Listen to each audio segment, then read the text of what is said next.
इस कार्यक्रम के पुण्यार्चक हैं श्री आरपी जैन, श्रीमती ममता जैन, श्री विनय जैन, श्रीमती अनीता जैन, श्री प्रशांत जैन, श्रीमती दिव्या जैन, पुत्र भरत जैन एवं पारस जैन, श्री तरंग जैन, श्रीमती सुप्रिया जैन, पुत्र विज्वल जैन एवं मानविक जैन। ये देवादिदेव खज्जाराठ श्री पार्श्वनाथ भगवान की जय जय जय। बोलिए समन संस्कृति उन्नायक प्रातः स्मरणीय संत शिरोमणि परम पूज्य 108 आचार्य गुरुवर विद्यासागर जी महामुनिराज की जय जय जय। बोलिए गुणायतन प्रणेता, शंका समाधान प्रवर्तक, भावना योग प्रवर्तक, प्रखर वक्ता, परम पूज्य 108 मुनिवर श्री प्रमाण सागर जी मुनिराज की जय जय जय। बोलिए परम पूज्य 108 मुनिवर श्री हर सागर जी मुनिराज की जय जय जय। प्रिय बंधुओं, शाश्वत C6 सम्मेलन शिखर स्थित गुणायतन परिसर में आयोजित आज के प्रातःकालीन मंगल में विश्व शांति प्रदायक जापानुष्ठान एवं प्रवचन के कार्यक्रम से जुड़े यहाँ उपस्थित स्थानीय श्रद्धालुओं का तथा उन सभी दर्शकों, श्रोताओं और श्रद्धालुओं का जो घर बैठे आज के यहाँ के इस कार्यक्रम का सीधा प्रसारण जिनवाणी चैनल एवं प्रमाणिक ऐप के माध्यम से देख सुन आनंद दे रहे हैं, उन सबों का मैं गुणायतन और श्री सेवायतन परिवार की ओर से हार्दिक अभिनंदन करता हूँ। मैं आपको लिए चलूँ विश्व शांति विधायक जापानुष्ठान की ओर। इसके पूर्व प्रतिदिन की तरह सर्वप्रथम हम लोग पूज्यदेव के चरण कमलों में त्रिबार नमोस्तु निवेदित करते हुए उनके मंगल में आशीर्वाद से अपने को अभिषेक करके साथ करेंगे। तो हाथ जोड़िए, मस्तक झुकाइए और बोलिए मेरे साथ, नमोस्तु गुरुदेव, नमोस्तु गुरुदेव, नमोस्तु गुरुदेव। फिर हे गुरुदेव कृपया विश्व शांति प्रदायक जापानुष्ठान करा के हम लोग को किताब करें। नमोस्तु गुरुदेव। ओ सारे जगत की शांति की मंगल भावना से हम सब शांति मंत्र की जाप करेंगे।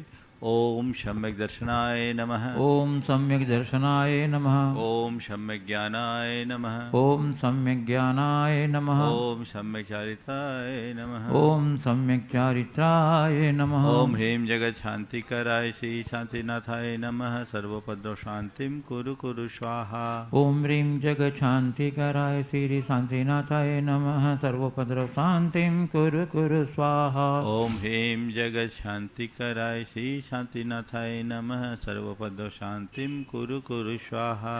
ओम ह्रीं जगत शांति कराय श्री शांतिनाथाय नमः। सर्वोपद्रव शांतिम कुरु कुरु स्वाहा। ओम ह्रीं जगत शांति कराय श्री शांतिनाथाय नमः। सर्वोपद्रव शांतिम कुरु कुरु स्वाहा। ओम ह्रीं जगत शांति कराय श्री शांतिनाथाय नमः। सर्वोपद्रव शांतिम कुरु कुरु स्वाहा। ओम ह्रीं जगत शांति कराय श्री शांतिनाथाय नमः। सर्वपद शांतिम कुरु कुरु स्वाहा। ओम ह्रीं जगत शांति कराय श्री शांतिनाथाय नमः। सर्वोपद्रव शांतिम कुरु कुरु स्वाहा। ओम ह्रीं जगत शांति कराय श्री शांतिनाथाय नमः। सर्वपद शांतिम कुरु कुरु स्वाहा। ओम ह्रीं जगत शांति कराय श्री शांतिनाथाय नमः। सर्वोपद्रव शांतिम कुरु कुरु स्वाहा। ओम ह्रीं जगत शांति कराय श्री शांतिनाथाय नमः। सर्वपद शांतिम कुरु कुरु स्वाहा। ओम ह्रीं जगत शांति कराय श्री शांतिनाथाय नमः।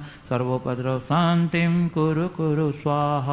ओम ह्रीं जगत शांति कराय श्री शांतिनाथाय नमः। सर्वपद शांतिम कुरु कुरु स्वाहा। ओम ह्रीं जगत शांति कराय श्री शांतिनाथाय नमः। सर्वोपद्रव शांतिम कुरु कुरु स्वाहा। ओम ह्रीं जगत शांति कराय श्री शांतिनाथाय नमः। सर्वपद शांतिम कुरु कुरु स्वाहा। ओम ह्रीं जगत शांति कराय श्री शांतिनाथाय नमः। सर्वोपद्रव शांतिम कुरु कुरु स्वाहा। ओम ह्रीं जगत शांति कराय श्री शांतिनाथाय नमः। सर्वपद शांतिम कुरु कुरु स्वाहा। ओम ह्रीं जगत शांति कराय श्री शांतिनाथाय नमः। सर्वोपद्रव सर्वोपद्रव शांतिं कुरु कुरु स्वाहा। ओम ह्रीं जगत शांतिकराय श्री शांतिनाथाय नमः सर्वोपद्रव शांतिं कुरु कुरु स्वाहा। ओम ह्रीं जगत शांतिकराय श्री शांतिनाथाय नमः सर्वोपद्रव शांतिं कुरु कुरु स्वाहा। ओम ह्रीं जगत शांतिकराय श्री शांतिनाथाय नमः सर्वोपद्रव शांतिं कुरु कुरु स्वाहा।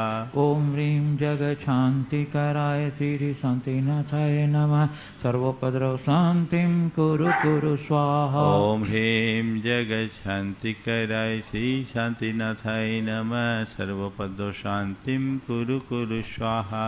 ओम ह्रीं जगत शांतिकराय श्री शांतिनाथाय नमः सर्वोपद्रव शांतिं कुरु कुरु स्वाहा। ओम ह्रीं जगत शांतिकराय श्री शांतिनाथाय नमः सर्वोपद्रव शांतिं कुरु कुरु स्वाहा। ओम ह्रीं जगत शांतिकराय श्री शांतिनाथाय नमः सर्वोपद्रव शांतिं कुरु कुरु स्वाहा। ओम ह्रीं जगत शांतिकराय श्री शांतिनाथाय नमः सर्वोपद्रव शांतिं कुरु कुरु स्वाहा। ओम ह्रीं जगत शांतिकराय श्री शांतिनाथाय नमः सर्वोपद्रव शांतिं कुरु कुरु स्वाहा। ओम ह्रीं जगत शांतिकराय श्री शांतिनाथाय नमः सर्वोपद्रव शांतिं कुरु कुरु स्वाहा। ओम ह्रीं जगत शांतिकराय श्री शांतिनाथाय नमः सर्वोपद्रव शांतिं कुरु कुरु स्वाहा। ओम ह्रीं जगत शांतिकराय श्री शांतिनाथाय नमः सर्वोपद्रव शांतिं कुरु कुरु स्वाहा। ओम ह्रीं जगत शांतिकराय श्री शांतिनाथाय नमः सर्वोपद्रव शांतिं कुरु कुरु स्वाहा। ओम ह्रीं जगत शांतिकराय श्री शांतिनाथाय नमः सर्वोपद्रव शांतिं कुरु कुरु स्वाहा। ओम ह्रीं जगत शांतिकराय श्री शांतिनाथाय नमः सर्वोपद्रव शांतिं कुरु कुरु स्वाहा। ओम ह्रीं जगत शांतिकराय श्री शांतिनाथाय नमः सर्वोपद्रव शांतिं कुरु कुरु स्वाहा। ओम ह्रीं जगत शांतिकराय श्री शांतिनाथाय नमः सर्वोपद्रव शांतिं कुरु कुरु स्वाहा। ओम ह्रीं जगत शांतिकराय श्री शांतिनाथाय नमः सर्वोपद्रव शांतिं कुरु कुरु स्वाहा। ओम ह्रीं जगत शांतिकराय श्री शांतिनाथाय नमः सर्वोपद्रव शांतिं कुरु कुरु स्वाहा। ओम ह्रीं जगत शांतिकराय श्री शांतिनाथाय नमः सर्वोपद्रव शांतिं कुरु कुरु स्वाहा।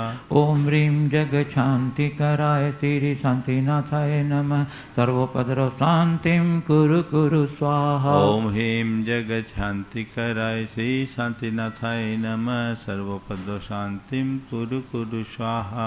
ओम ह्रीं जगत शांतिकराय श्री शांतिनाथाय नमः सर्वोपद्रव शांतिं कुरु कुरु स्वाहा। ओम ह्रीं जगत शांतिकराय श्री शांतिनाथाय नमः सर्वोपद्रव शांतिं कुरु कुरु स्वाहा। ओम ह्रीं जगत शांतिकराय श्री शांतिनाथाय नमः सर्वोपद्रव शांतिं कुरु कुरु स्वाहा। ओम ह्रीं जगत शांतिकराय श्री शांतिनाथाय नमः सर्वोपद्रव शांतिं कुरु कुरु स्वाहा। ओम ह्रीं जगत शांतिकराय श्री शांतिनाथाय नमः सर्वोपद्रव शांतिं कुरु कुरु स्वाहा। ओम ह्रीं जगत शांतिकराय श्री शांतिनाथाय नमः सर्वोपद्रव शांतिं कुरु कुरु स्वाहा। ओम ह्रीं जगत शांतिकराय श्री शांतिनाथाय नमः सर्वोपद्रव शांतिं कुरु कुरु स्वाहा। ओम ह्रीं जगत शांतिकराय श्री शांतिनाथाय नमः सर्वोपद्रव शांतिं कुरु कुरु स्वाहा। ओम ह्रीं जगत शांतिकराय श्री शांतिनाथाय नमः सर्वोपद्रव शांतिं कुरु कुरु स्वाहा। ओम ह्रीं जगत शांतिकराय श्री शांतिनाथाय नमः सर्वोपद्रव शांतिं कुरु कुरु स्वाहा। ओम ह्रीं जगत शांतिकराय श्री शांतिनाथाय नमः सर्वोपद्रव शांतिं कुरु कुरु स्वाहा। ओम ह्रीं जगत शांतिकराय श्री शांतिनाथाय नमः सर्वोपद्रव शांतिं कुरु कुरु स्वाहा। ओम ह्रीं जगत शांतिकराय श्री शांतिनाथाय नमः सर्वोपद्रव शांतिं कुरु कुरु स्वाहा। ओम सम्यक दर्शन दर्शनाय नमः। ओम सम्यक दर्शनाय नमः। ओम सम्यक ज्ञानाय नमः। ओम सम्यक ज्ञानाय नमः। ओम सम्यक चारित्राय नमः। ओम सम्यक चारित्राय। जय बोलो श्री शांतिनाथ भगवान की जय जय जय। प्रिय बंधुओं, जैसा कि आप लोग को विदित ही है कि शाश्वत सतवें शिखर जी में जिन धर्म की अचिंत एवं युगांतकारी प्रभावना करने वाला आयतन, जो जिन धर्म की प्रभावना क्षेत्र में एक ऐतिहासिक क्रांति और चुनौतीपूर्ण कार्य है, उसके निर्माण का कार्य तीव्र गति से चल रहा है। आशा और अपेक्षा है आपके सक्रियतापूर्ण उदारतापूर्ण सहयोग की, ताकि आपके उदारतापूर्ण सहयोग से हम शीघ्र ही इस गुणायतन की योजना को पूर्ण करके साकार कर सकें। हमें अत्यंत प्रसन्नता है कि हमारे आह्वान पर प्रतिदिन हमारे गुणायतन से जुड़ने वाले नए सदस्यों की सूची हमारे पास आ रही है। आप गुणायतन से अभी तक नहीं जुड़े हैं तो आप जुड़ सकते हैं। गुणायतन कार्यालय से संपर्क करके इसकी विभिन्न सदस्यता योजनाओं से अवगत होते हुए, इसके निर्माण योजनाओं से अवगत होते हुए और प्रतिदिन की जो शांति धारा जिनालय में होती है उसके पुण्यार्जन का सौभाग्य प्राप्त करते हुए आप अपना उदारतापूर्ण सहयोग हमारे तक बढ़ा सकते हैं। हम आपके उदारतापूर्ण सहयोग के लिए सदा आभारी रहेंगे, स्वागत करेंगे। आज जो हमारे पास स्वीकार्यता आई है गुणायतन से नए जुड़ने वाले सदस्यों की, उनके नामों की मैं उद्घोषणा अवश्य करूंगा और आपसे अपेक्षा रखूंगा उनके प्रेरणापूर्ण अनुमोदना के लिए। प्रथम क्रम में संस्थापक सदस्य के रूप में जुड़ रहे हैं सुसगांव पुणे महाराष्ट्र से श्रीमती चंद्रानी जैन, श्री आशीष कुमार जैन, श्रीमती प्रीति जैन, कुमारी प्रांजलि प्रमिति जैन। हम आपकी उदारता का और आपके सौभाग्य का बहुत बहुत सराहना करते हैं, साधुवाद देते हैं। बंधु स्तंभ के रूप में जुड़ रहे हैं 2,51,000 रुपये की राशि प्रदान करते हुए, जो पूर्व में सूत्रधार से जुड़े हुए थे कोलकाता पश्चिम बंगाल से श्री नरेश सेठी, श्रीमती रेखा सेठी, अतुल, रश्मि, आलोक, रिंकल, रिया, हर्षिल, दक्ष सेठी। और बंधुओं 1 लाख रुपए की राशि प्रदान करते हुए सूत्रधार सदस्य के रूप में जुड़ रहे हैं दिल्ली से स्वर्गीय उमा जी जैन की स्मृति में श्री नरेश जैन, सिरगुप्पी से श्रीमती कंचन भरमा उमरानी, श्री पार्थ भरत उमरानी, शिवपुरी से सूत्रधार के रूप में जुड़ रहे हैं जो पूर्व में निर्माण निधि से जुड़े हुए थे ब्रह्मचारिणी बहन शोभा दीदी, श्री जय कुमार जैन, श्रीमती संपत जैन। और गाजियाबाद उत्तर प्रदेश से स्वर्गीय प्रीतम चंद बिमला देवी जैन गया वाले की स्मृति में श्री राजेश जैन, श्रीमती रिमझिम जैन, ममता, नीता, रश्मि, रिंकी, रोहित जैन।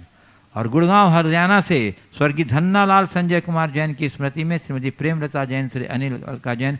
हम आप सभी सुधार सदस्यों का बहुत बहुत साधुवाद देते हैं, आपके सौभाग्य की सराहना करते हैं। बंधुओं 51,000 रुपये की राशि प्रदान करते हुए निर्माण सारथी सदस्य के रूप में जुड़ रहे हैं इंदौर मध्य प्रदेश से स्वर्गीय आशा जैन की स्मृति में श्री अशोक कुमार जैन, अंकित, प्रियंका, विराट, अंकिता, राजेंद्र, अमी, अंकुर, कुमारी अल्पा, लाशीष जैन। और छतरपुर से श्रीमती मीना जैन, धर्मपत्नी श्री विजय कुमार जैन, विकास, अमित, दीपक, श्रीमान जैन। रोहिणी दिल्ली से श्री वेद प्रकाश, सावित्री देवी जैन, पवन कुमार आदि जैन। हम सभी निर्माण साथी सदस्यों की बहुत बहुत साधुवाद देते हैं। और बंधुओं जयपुर राजस्थान से 31,000 रुपये प्रदान करते हुए निर्माण मित्र के रूप में जुड़ रहे हैं जो पूर्व में निर्माण निधि से जुड़े हुए थे श्री प्रदीप कुमार जैन, श्रीमती आभा जैन। और बंधुओं 11,000 रुपये की राशि प्रदान करते हुए निर्माण निधि सदस्य के रूप में जुड़ रहे हैं खजूरी भीलवाड़ा से कुमारी शिखा गोथा, पिता श्री मनोज कुमार गोथा। इंदौर से श्री कमल कुमार प्रतिभा जैन काला, मुंबई से श्री भावेश बाबू भाई पारिक, श्रीमती रसीला बाबू भाई पारिक। और कानपुर से श्री शीतल जैन, श्रीमती द्रौपदी जैन। और कानपुर से स्वर्गीय कमला देवी बच्चू लाल जैन की स्मृति में श्री अनूप जैन। और इटारसी से श्रीमती मीना जैन, धर्मपत्नी श्री विजय कुमार जैन, श्रेया राजा जैन। ये सभी महानुभाव 11,000 रुपये की बात देते हुए निर्माण से जुड़ रहे हैं। हम सभी जो गुणायतन से नए सदस्य के रूप में जुड़ रहे हैं, गुणायतन परिवार की ओर से आपके उदारता का बहुत बहुत सम्मान करते हुए आपके मंगल में सुदृढ़ जीवन की कामना करते हैं। और अब मैं आपको लिए चलूँ प्रवचन श्रृंखला की ओर। इसके पूर्व हम लोग सभी मिलकर पूज्य को चरण कमलों में त्रिबार नमोस्तु निवेदित करते हुए उनके मंगल में आशीर्वाद से अपने धन्य करेंगे। हाथ जोड़िए, मस्तक झुकाइए, बोलिए मेरे साथ नमोस्तु गुरुदेव, नमोस्तु गुरुदेव, नमोस्तु गुरुदेव। हे गुरुदेव, अपनी प्रवचन श्रृंखला की अगली कड़ी से हम लोग को संबोधित करके साथ करें। नमोस्तु गुरुदेव। सभी लोग दोनों हाथ जोड़ लें और मेरे साथ महामंत्र के स्मरण के लिए अपना मानस तैयार करें।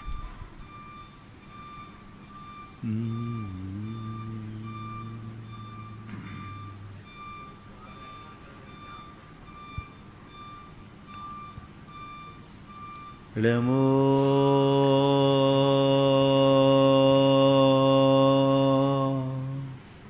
अरिहन्ताणं नमो अरिहन्ताणं नमो सिद्धाणं नमो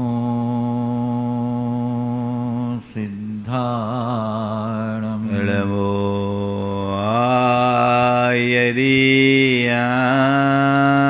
आयर्याणं नमो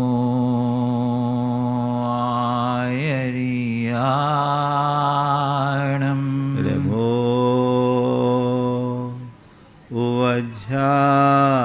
वज्रायाणं नमो वज्रायाणं नमो लोये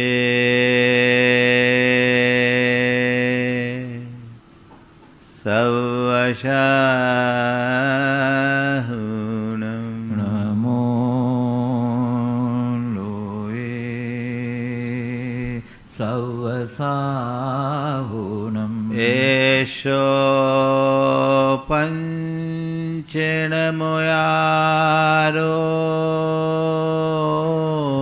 एसो पञ्चनमो यारो सवपावपणाशनो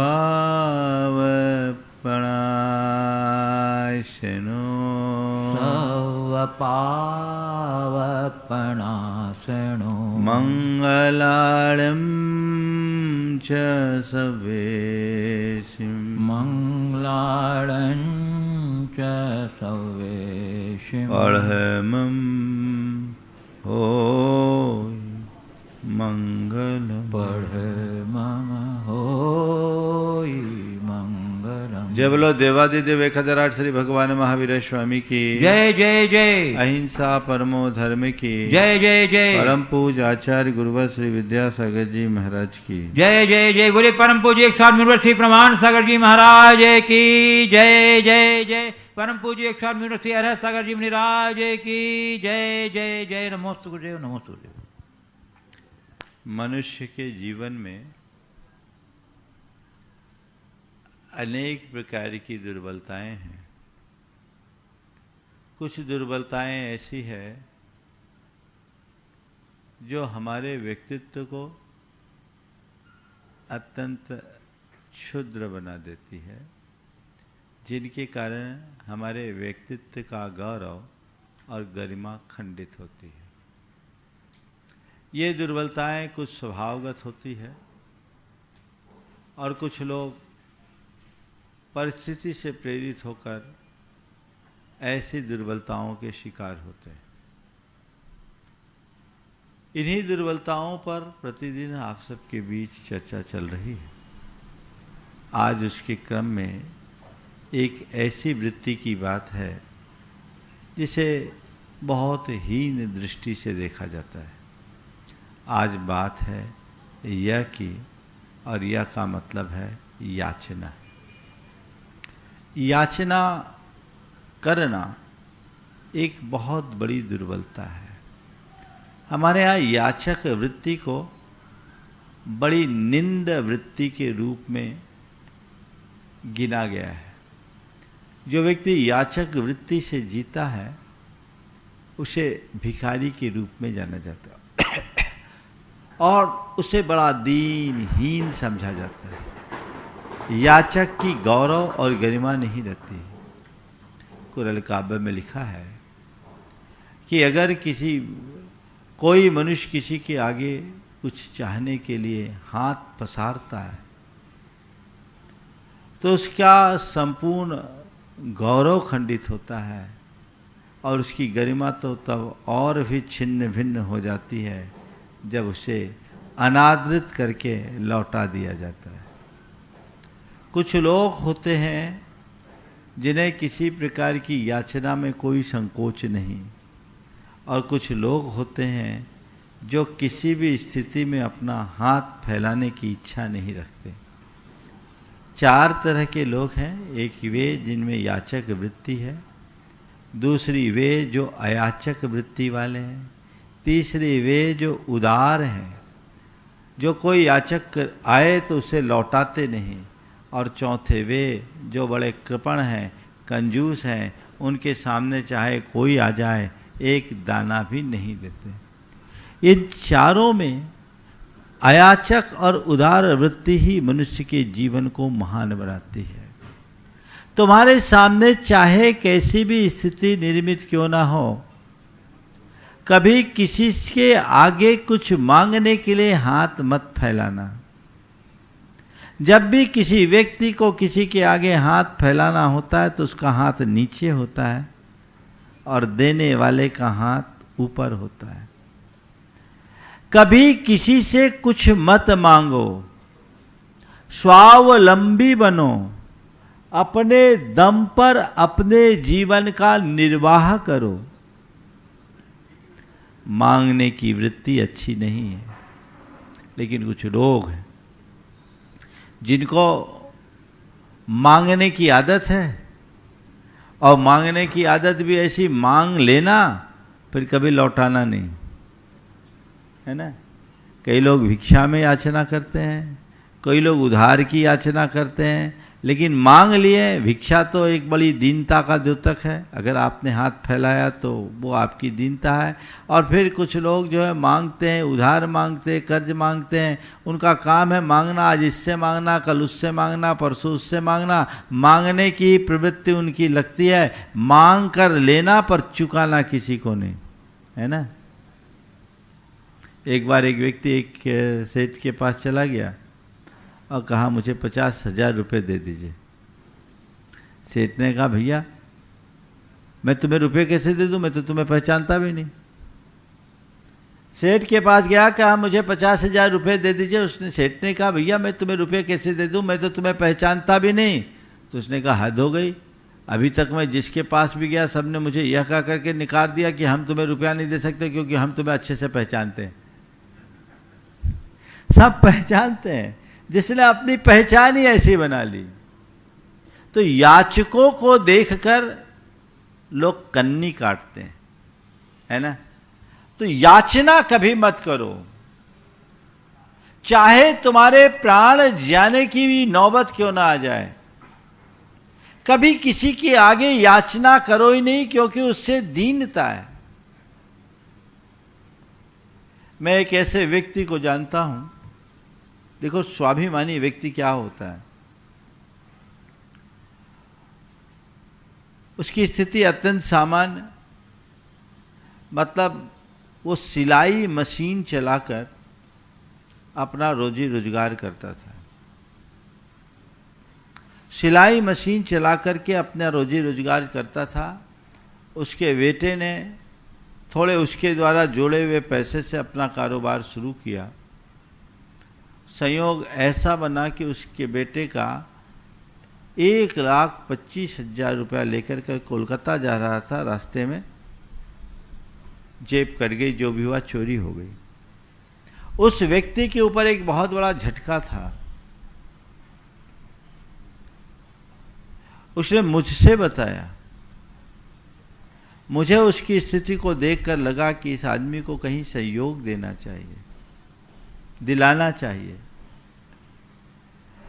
मैं उसको भी जानता था, उसके बेटे को भी जानता था।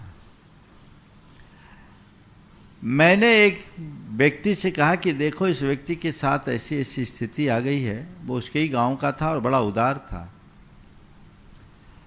तुम जाओ उससे बात करो और देखो ऐसे व्यक्ति को यदि थोड़ा सहयोग मिल जाए तो ये खड़ा हो जाएगा। आप सुन करके आश्चर्य करेंगे, जब उस व्यक्ति ने जाकर के कहा कि भैया तुम्हारे साथ ऐसा ऐसा हुआ है, बोलो तुम्हें क्या आवश्यकता, हम उसकी पूर्ति कर सकते हैं। उसने कहा भाई हमने आज तक किसी दूसरे के सहारे अपने जीवन को नहीं बढ़ाया, आगे भी नहीं बढ़ा सकते। हमें तो गुरु जी का आशीर्वाद ही पर्याप्त है। जैसे मैं मजदूरी करके अपना काम कर लेता हूँ, मेरा बेटा भी सिलाई करना जानता है, कुछ नहीं होगा तो वो भी सिलाई करके काम कर लेगा, लेकिन हम दूसरों के आश्रित होकर अपना जीवन नहीं बढ़ाना चाहते। कितनी ऊंची सोच है। सामने वाले ने कहा नहीं ऐसा कुछ नहीं, हम एक सहयोग देना चाहते। बोले नहीं, आपने किया इसके लिए, भाव किया इसके लिए शुक्रिया, आपको धन्यवाद, लेकिन आज की तारीख में हमें अभी आपके किसी सहयोग की आवश्यकता नहीं है। हमने आज तक किसी के आगे न तो हाथ फैलाया है और न ही हम भविष्य में किसी के आगे हाथ फैलाना चाहते हैं। हमने अपना जीवन निभा लिया। आज मेरी 70 साल की उम्र हो गई, मैं सिलाई करके अपने जीवन को चला लिया और अपने बच्चों को पाल लिया। मेरा बेटा है वो भी, और क्या है, इस काम में दिक्कत है, कल कर लेगा और कमा लेगा तो फिर काम कर लेंगे, लेकिन हम किसी के सहारे नहीं चलना चाहते। ये एक अच्छे व्यक्ति की पहचान।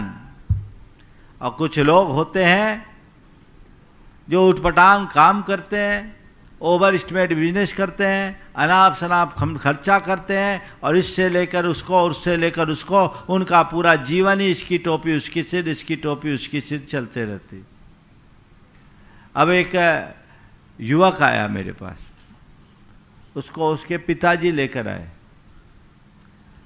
कारोबार करता था, परिस्थिति थोड़ी भयानक हो गई।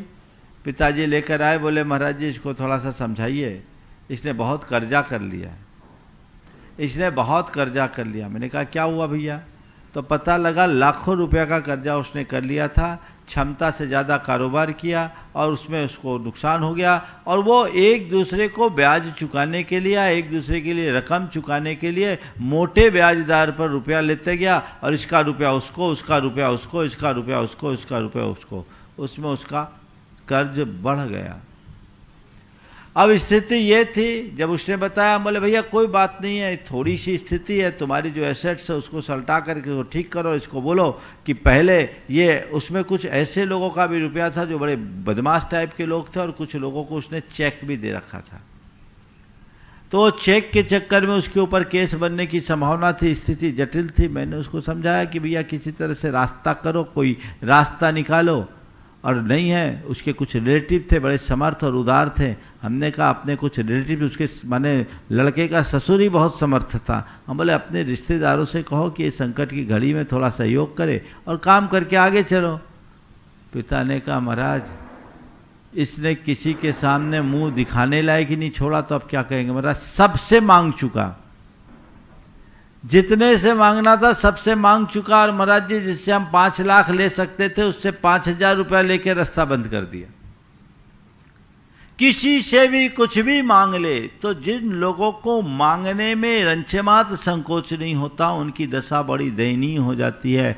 मैं आप सबसे आज के संदर्भ में ये कहूँगा, चाहे जैसी विषम स्थिति हो, अपने आप को अपने दम पर ऊंचा उठाने का पुरुषार्थ करो।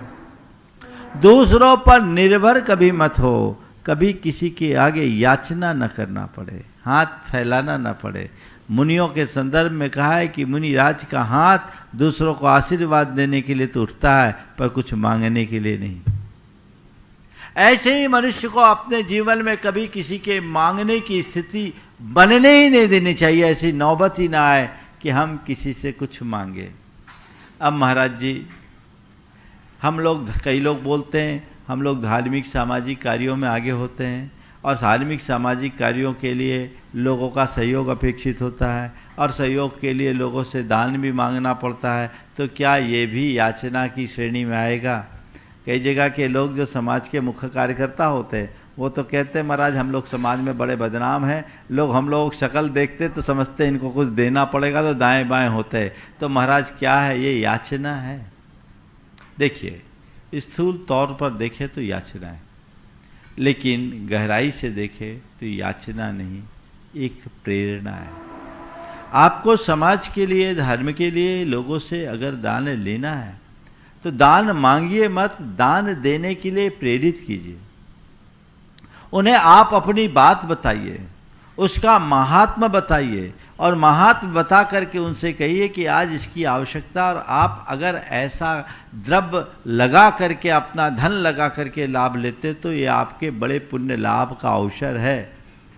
ये प्रेरणा है और प्रेरणा के साथ प्रभावना भी है। किसी व्यक्ति को पुण्य कमाने का अवसर देना याचना नहीं, उसके लिए पुण्योपार्जन की प्रेरणा है।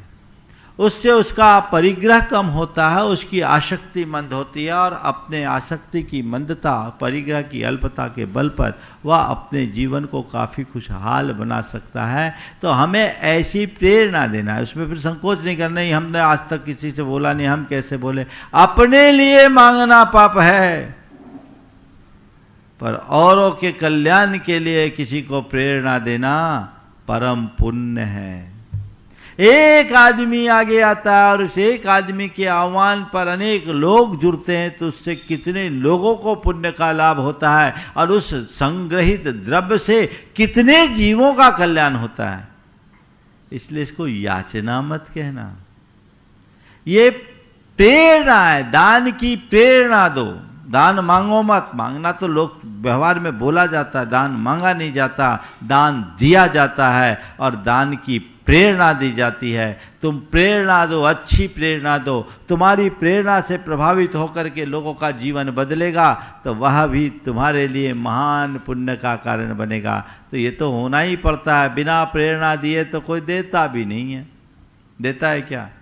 जब तक आप किसी अच्छी योजना को लोगों तक बताएंगे नहीं, कहीं धन की उपयोगिता का बोध लोगों को नहीं कराएंगे, तो लोग देंगे भी कैसे? जब आप इस तरह का प्रस्ताव रखते हैं और सामने वाला प्रेरित होकर के उसे देता है, तो उसको पुण्य बनता है। पर धार्मिक सामाजिक कार्यों के लिए जो धन इकट्ठा करते हैं, उनसे मैं 2 सुझाव जरूर देना चाहूँगा। आप दान की प्रेरणा खूब दीजिए, पर दान देने का दबाव किसी को मत दीजिए। प्रेरणा दें, दबाव न दें। अपना प्रस्ताव रखें, पर सामने वाले को बाध्य न करें। ये योजना है, ये कार्य है। आप अगर अपना द्रव्य इसमें लगाते हैं तो ये आपके विशिष्ट पुण्य लाभ का निमित्त है। सामने वाले को समझ आ जाएगा, खुशी खुशी देगा। और ऐसे लोगों के प्रति मैंने देखा, कई ऐसे लोग भी होते हैं बड़े उदार, जो किसी के निमित्त से, किसी के द्वारा कुछ बताए जाने पर दान देते हैं, तो सबसे पहले उसके लिए उसके प्रति कृतज्ञता ज्ञापित करते हैं कि बहुत बहुत आभार आपका कि आपने अपना धन, हमारा धन अच्छे कार्य में लगवा दिया। एक व्यक्ति एक सज्जन को लेकर के मेरे पास आए, दिल्ली के थे, और वो गुनायतन से जुड़े। उन्होंने जब दान दिया और चीज़ों को देखा, समझा, तो उन्होंने कहा, महाराज जी आज मैं बड़ा कृतज्ञ हूं इनका कि ये आपके चरणों तक मुझे लेकर आए, और गुनायतन की योजना को मैंने देखा तो मुझे लगा कि इस द्रव्य में, इस कार्य में जितना द्रव्य लग जाए उतना कम है। महाराज आज मैं जो सोच करके आया हूं, ये मेरा मंगलाचरण है, आगे भी मुझे देना है। ये भाव, ये क्या है? किसी को अच्छे कार्य की प्रेरणा देना महान पुण्य का कारण है।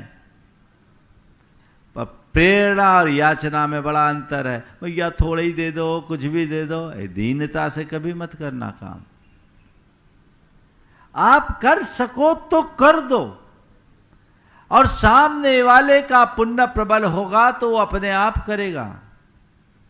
ध्यान रखना, एक बात और ध्यान रखने की है, जब तक किसी का पुण्य प्रबल नहीं होता, वो चाह करके भी दान नहीं दे सकता। दान देने के उसके भाव ही नहीं होंगे, तो उसके उस पुण्य की वृद्धि के लिए आप निमित्त बनिए। और ऐसे कार्य के लिए लोगों को प्रेरित करना चाहिए, प्रोत्साहित करना चाहिए, क्योंकि धर्म, संस्कृति और समाज या राष्ट्र का विकास तभी होगा। ये एक दुर्बलता है। भगवान के सामने याचना नहीं, प्रार्थना करो।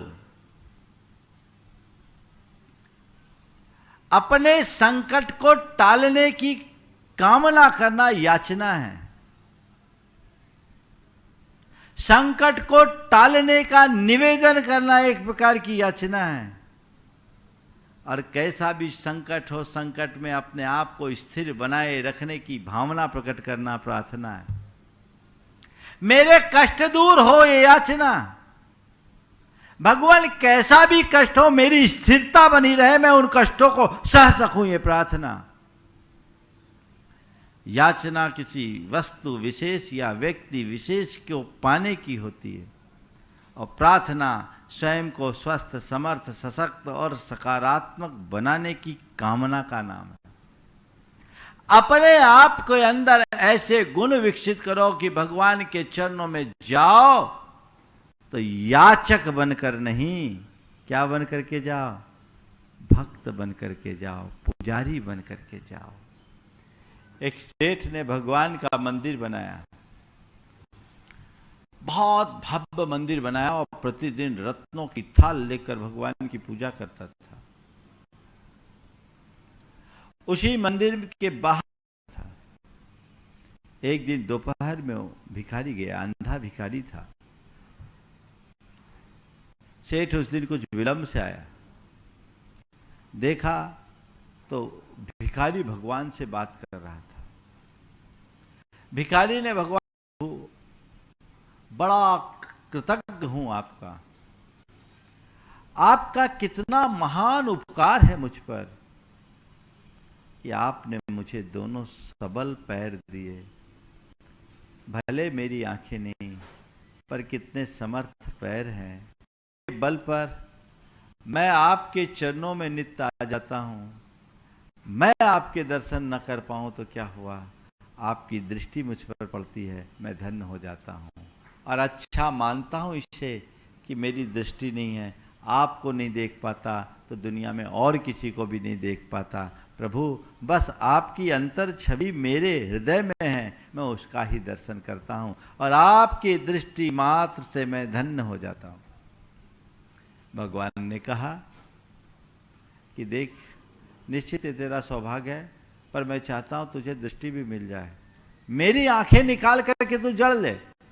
भगवान की आंखें हीरे की थी। मेरी आंखें लगा करके तुम अपनी आंखों में जड़ लो, तुम्हें दृष्टि मिल जाएगी। भिखारी ने कहा, प्रभु ऐसा कष्ट मत करो मेरे पीछे, मुझे आंखें नहीं चाहिए, मुझ पर तो आपकी कृपा दृष्टि ही पर्याप्त है। मैं ऐसे ही ठीक हूं, मेरा जीवन ऐसे बीत गया, आगे भी बीत जाएगा। पता नहीं आंखें पाऊंगा तो कहीं मेरी आंखें चंचल ना हो जाए, किसी और पर फंस ना जाए, तो इसलिए मैं ऐसे ही ठीक हूं।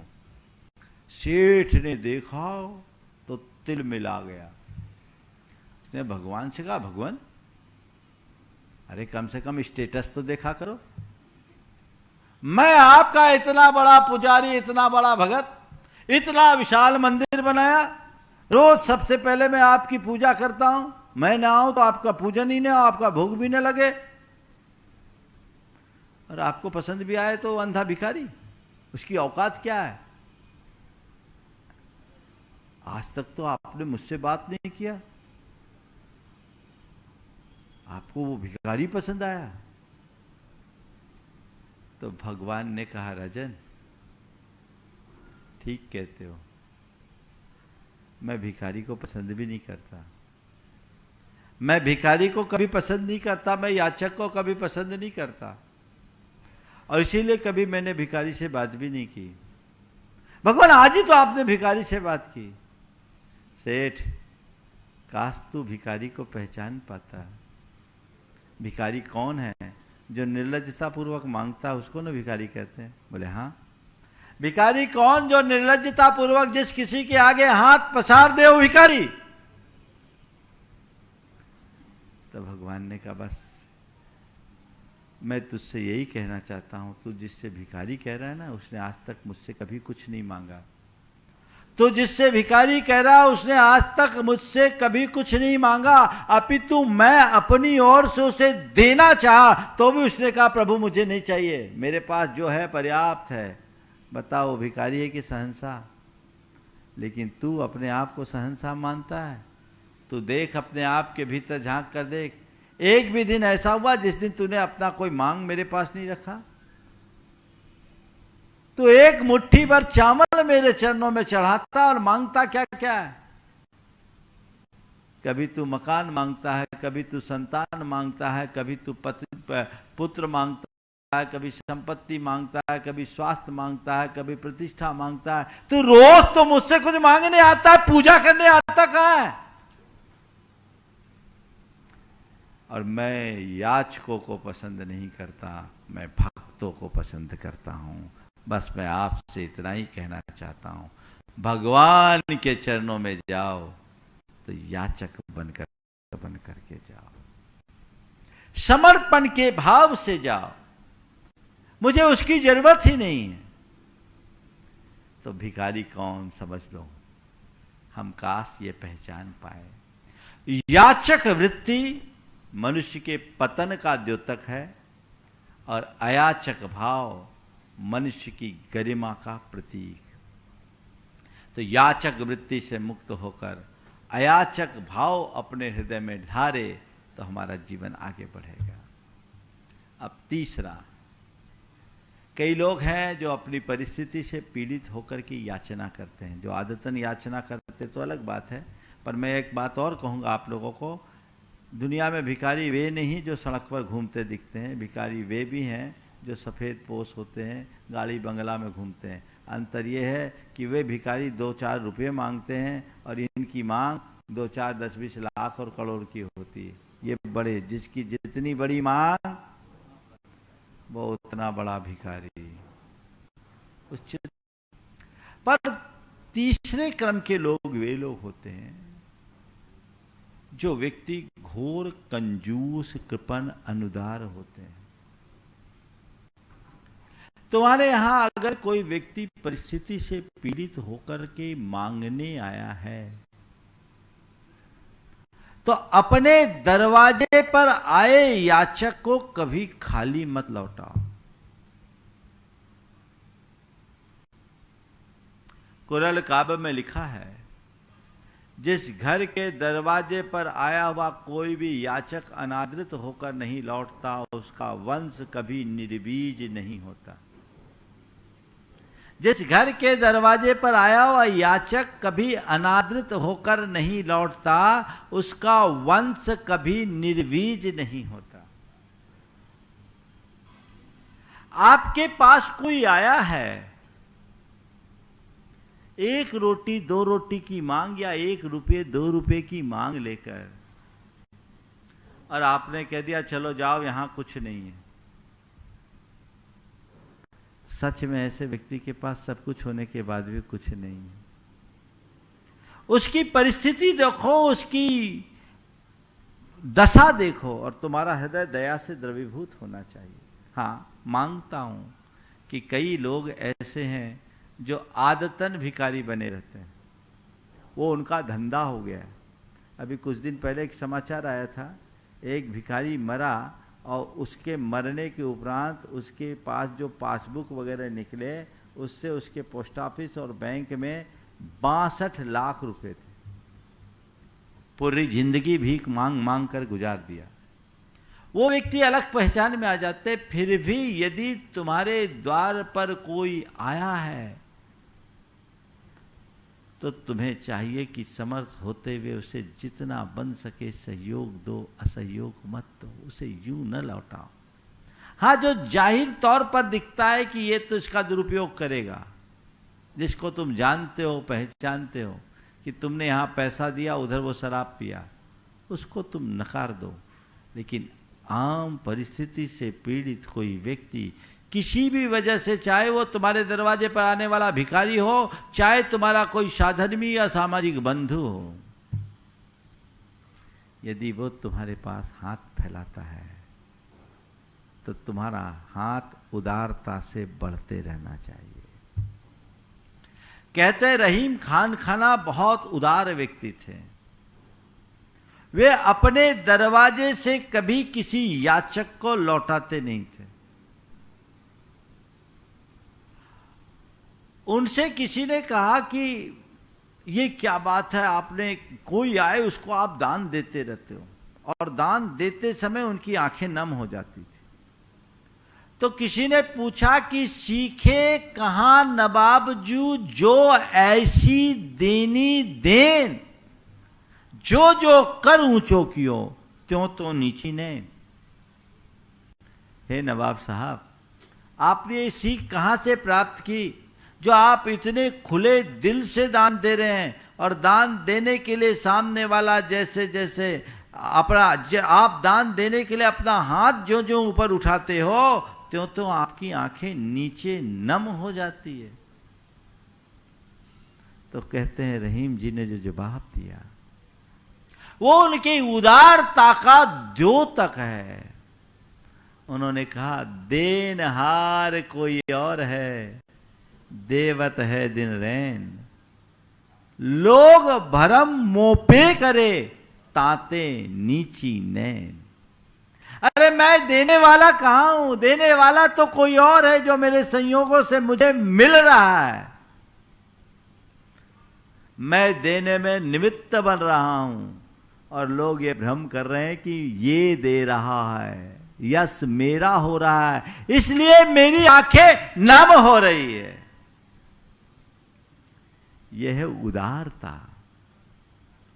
तुम्हारे पास सरप्लस है तो कोई आया है दो, उसे देने में संकोच मत करो, शक्ति भर दो, शक्ति से बाहर मत देना। व्यक्ति की स्थिति को देखते हुए दो, और दो तो सहयोग के भाव से दो, ऐसे मत देना, दे दोगे तो फंस जाओगे। आया मेरे पास सामर्थ्य है और मेरे स्वल्प सहयोग से सामने वाला अगर खड़ा हो सकता है तो किस बात का संकोच, एक दिन तो मुझे भी छोड़ करके जाना है। उदार मनुष्य कभी किसी को लौटाता नहीं, और कंजूस मनुष्य कभी किसी को देता नहीं। आज ऐसे कंजूसों की भरमार है। ऐसी कृपणता भरे चित्त से मुक्त हो, अयाचक बनो और उदार बनो, याचक मत बनो, कृपण मत बनो। जीवन में कभी किसी से याचना मत करना, और कोई याचक आए तो उसे अनादरित मत करना। एक आचार्य ने लिखा कि तुम्हारे दरवाजे पर आया हुआ जो भिखारी है ना, तुमसे भीख नहीं मांगता, तुम्हें बहुत बड़ी सीख देता है। तुम्हारे द्वार पर आया हुआ भिखारी तुमसे भीख नहीं मांगता, तुम्हें बहुत बड़ी सीख देता है। क्या देता है? भैया दान दो, दान दो, दान दो। मैंने दान नहीं दिया तो मैं भिखारी हो गया, अब तुम सोच लो तुम्हारा क्या हाल होगा। शिक्षन्ते नहीं याचन्ते भिक्षा चारा ग्रहे ग्रहे, दीयताम दीयताम नित्यम मदातु गति मिदृशिम। मेरी दशा देख लो और समझ लो। इसलिए कंजूस मत बनो, उदार बनो। एक भिखारी था, 3 दिन से भूखा था। एक सेठ के दरवाजे पे गया, उनसे निवेदन करने लगा कुछ दे दो। सेठ ने कहा यहाँ कुछ नहीं है। भिखारी ने कहा कुछ तो दे दो। कह दिया नहीं यहाँ कुछ नहीं है। भिखारी भी ऐसा वैसा नहीं था। सेठ जी कुछ तो दो, 3 दिन से भूखा हूं, कुछ तो दे दो, मैं कुछ लेकर ही जाऊंगा। जब भिखारी अड़ गया तो सेठ ने कहा ठीक है मैं तुम्हें भीख दूंगा, लेकिन एक शर्त है। बोले क्या? मेरी 2 आंखें हैं, एक असली है एक पत्थर की है। मेरी दोनों आंखों में एक असली आंख है एक पत्थर की। यदि तुम सही बता दोगे कि कौन सी आंख पत्थर की है तो मैं तुम्हें आज जरूर कुछ दूंगा। मेरी कौन सी आंख पत्थर की है तो मैं तुम्हें जरूर कुछ दे दूंगा। भिखारी ने सेठ को देखा और कहा आपकी बाईं आंख पत्थर की है। हकीकत में उसकी बाईं आंख पत्थर की थी। पूछा बोला आपकी बाईं आंख पत्थर की, और सच में उसकी बाईं आंख पत्थर की थी। सेठ को बड़ा आश्चर्य हुआ, आज तक कोई पकड़ नहीं पाया था कौन सी आंख पत्थर की है। तो सेठ ने कहा तूने बताया तो सही, पर यह बता तू जाना कैसे? तूने बताया तो सही, पर ये बता तूने जाना कैसे? उसने कहा सेठ साहब उसी में थोड़ा सा पानी दिख रहा था, तो मैंने सोचा ऐसे कंजूसों की असली आंख में तो पानी आ ही नहीं सकता, उसी में थोड़ा पानी दिख रहा था। तो क्या है, सोच को हमें ठीक बनाना है, कृपणता से बचिए और उदारता को बढ़ाइए। सूर्यकांत त्रिपाठी निराला अपनी उदारता के लिए बड़े प्रसिद्ध थे। वे इलाहाबाद में एक तांगे से जा रहे थे। रास्ते में उसी दिन उनको एक भिखारी बुढ़िया याचना के भाव से हाथ फैला के खड़े हो गए। वो तांगे से उतरे, भिखारी ने कहा था कुछ दे दो। उन्होंने भिखारी से पूछा, ये बताओ मैं तुम्हें 1 रुपया दूं तो तुम कितने दिन भीख नहीं मांगोगे? तुम कितने दिन भीख नहीं मांगोगे? भिखारी ने कहा 1 रुपया दोगे तो 1 सप्ताह भीख नहीं मांगोगे।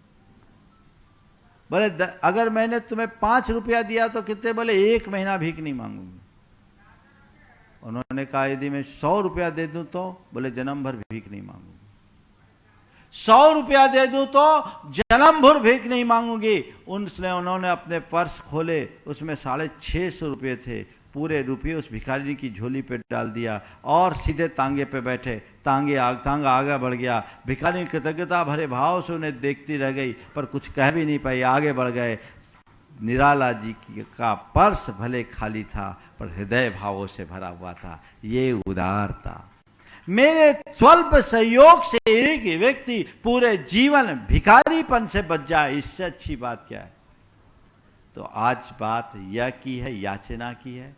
याचना करना नहीं, याचक वृत्ति अपनाना नहीं, अयाचक बनना, और याचना करने वालों को कभी ठुकराना नहीं, उदार बनना। बस यही चारों बातों को ध्यान में रखकर चलेंगे तो हमारे जीवन का निश्चित उत्कर्ष होगा। समय आप सबका हो गया। बोलिए परम पूज आचार्य गुरुवर श्री विद्यासागर जी महाराज की। इस कार्यक्रम के पुण्यार्चक थे श्री आरपी जैन, श्रीमती ममता जैन, श्री विनय जैन, श्रीमती अनीता जैन, श्री प्रशांत जैन, श्रीमती दिव्या जैन, पुत्र भरत जैन एवं पारस जैन, श्री तरंग जैन, श्रीमती सुप्रिया जैन, पुत्र विज्वल जैन एवं मानविक जैन।